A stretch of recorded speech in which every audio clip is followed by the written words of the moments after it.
நேரத்திலும் வயல்வெளிகளிலும் எங்கள் ஒளியை காண்பிப்போம். இயேசு தந்த ஒளியை காண்பிப்போம்.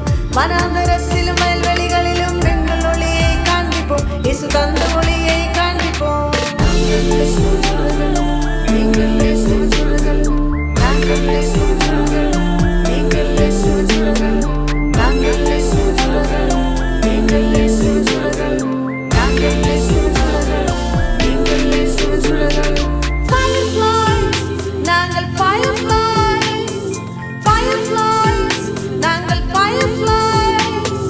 இரவு நேரத்தில் பிறருக்காக எங்கள் ஒளியை காண்பிப்போம். இயேசு தந்த